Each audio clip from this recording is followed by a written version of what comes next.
Vous le savez, le 28 décembre prochain, les Centrafricains vont élire leur nouveau président, ce qui marquera le début de la 7e République, issue du changement constitutionnel de 2023. Et d'ailleurs, pour la première fois de l'histoire du pays, 4 scrutins vont se tenir simultanément. Plus de détails sur place à Bangui pour TV5 Monde, Mariam Koné.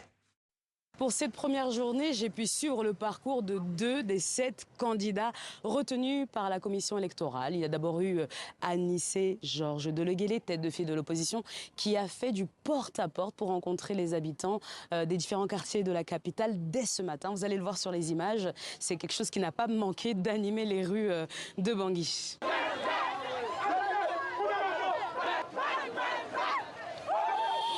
Très contente d'aujourd'hui de le voir passer devant nous comme ça nous fait plaisir. Et c'est ici, dans le plus grand stade du pays, le stade 20 000 places, que l'actuel président, candidat à sa réélection, Faustin Archange Touadéra, a décidé de débuter sa campagne. Vous pouvez le voir tout autour de moi, ils sont des centaines de personnes, surtout des partisans, à avoir fait le déplacement. Certains, comme Saturin, que j'ai rencontré ici, responsable au sein de l'association Rassemblement et Soutien à Touadéra, prépare cette journée depuis maintenant 3 jours. C'est depuis hier que nous sommes là, on a préparé le terrain. Aujourd'hui, cette campagne, c'est une campagne de la joie parce qu'il y a la paix, il n'y a pas de désordre. Il y a du monde, il y a de l'ambiance et nous sommes là.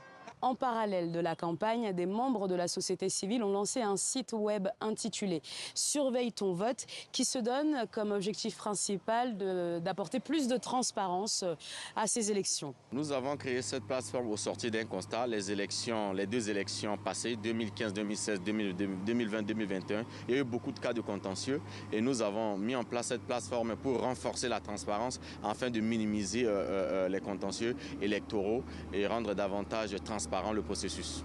Les candidats députés ont eux aussi commencé à faire campagne à Bangui, mais aussi en province.